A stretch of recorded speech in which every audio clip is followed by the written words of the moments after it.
राधे राधे दोस्तों, भजनों की माला में आपका स्वागत है। मैं आज आपको नाग पंचमी व्रत कथा व विधि बताने जा रही हूँ। श्री सदाशिव ने श्री सनत कुमार से कहा, हे महामुनि, श्रावण मास के शुक्ल पक्ष की पंचमी तिथि को जो कुछ करना चाहिए उसके संबंध में बतलाऊंगा। ध्यान पूर्वक सुनो। साधक को चाहिए कि वह चतुर्थी को केवल एक बार भोजन करे और पंचमी वाले दिन उसे सोने अथवा चांदी का नाग निर्माण कराना चाहिए और नक्त व्रत करना चाहिए। नक्त व्रत रखकर उसे काठ या मिट्टी का 5 फनों वाला नाग बढ़ई अथवा कुम्हार से बनवाना चाहिए तथा भक्ति द्वारा उसका अर्चन करना चाहिए। अपने घर के मुख्य द्वार के दोनों तरफ गोबर का 5 फनों वाला सांप बनाकर उसकी दूध तथा खीलों से पूजा करनी चाहिए। करवीर, मालती, चमेली तथा चंपा के फूलों द्वारा रमणीय गंध, अक्षत, धूप और दीप से पूजा करनी चाहिए।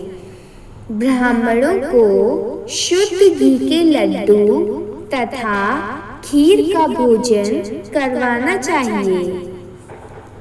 अनंत, वासुकी, शेष, पाशनाग, कंबल, करकोटक, अश्व, धृतराष्ट्र, शनपाल, कालिय तथा तक्षक, इन नागों को कुलाधीप को हल्दी व चंदन से दीवार पर अंकित करना चाहिए तथा नाग माता कद्रू को भी अंकित करके फूल आदि से पूजा करनी चाहिए।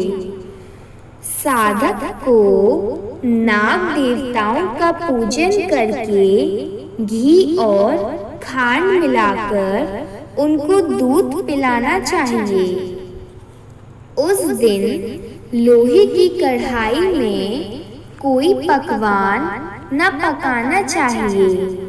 गेहूं और दूध का पायस बनाकर भुना चना, धान का लावा, भुने हुए जौ नागों को देने चाहिए और आप भी उन्हीं चीजों को खाना चाहिए।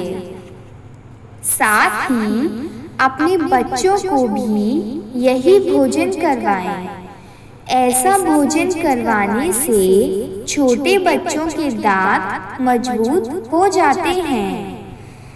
बाम्बी के नजदीक गान वान द्वारा उत्सव मनाना चाहिए। स्त्रियों को भी श्रृंगार करके उत्सव मनाना चाहिए। ऐसा करने वाले मनुष्यों को जीवन भर कभी सांप का भय नहीं होता। भगवान श्री सदाशिव ने श्री सनत कुमार से कहा, हे महामुनि, सांसारिक जीवों के कल्याण में मैं आपसे जो कुछ कहूँगा उसे ध्यान पूर्वक सुनिए। सांप के दर्शन मात्र से मनुष्य की अधोगति होती है।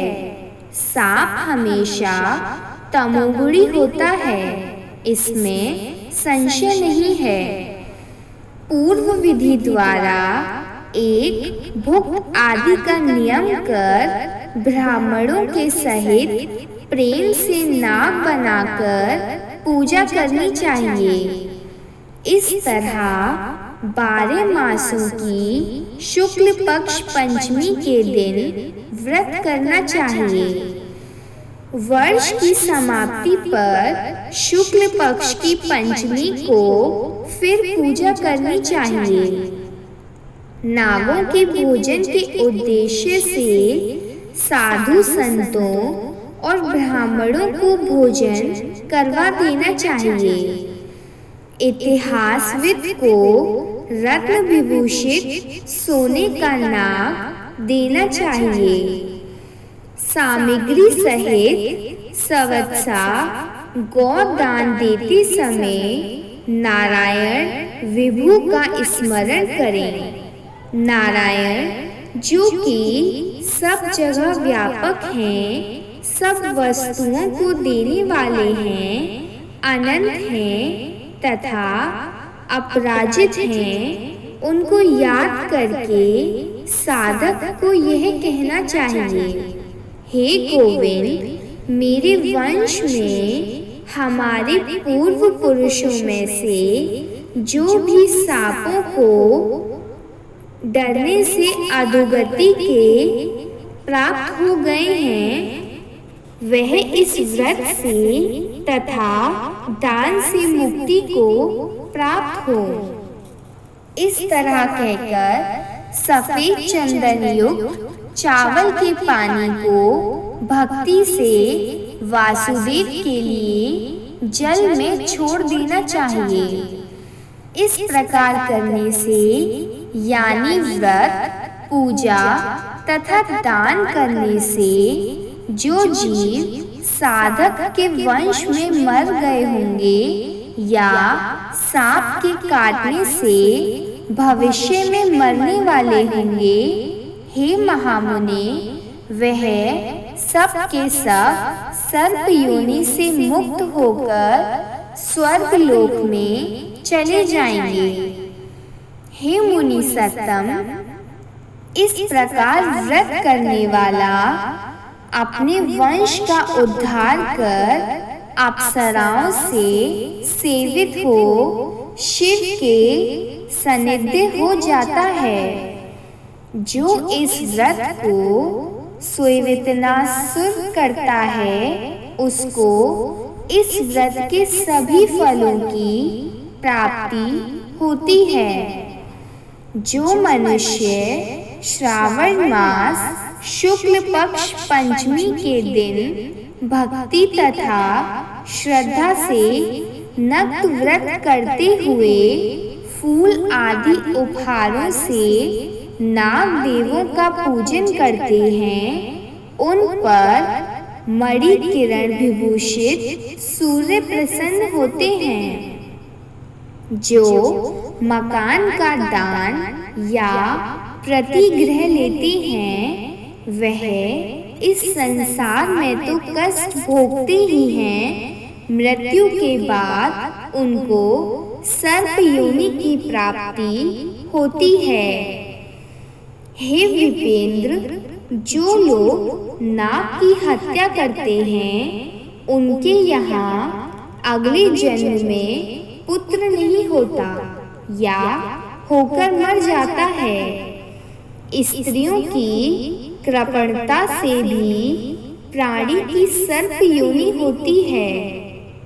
वह लोग जो दूसरों की धरोहर अमानत हजम कर जाते हैं, वह भी सर्प योनि पाते हैं।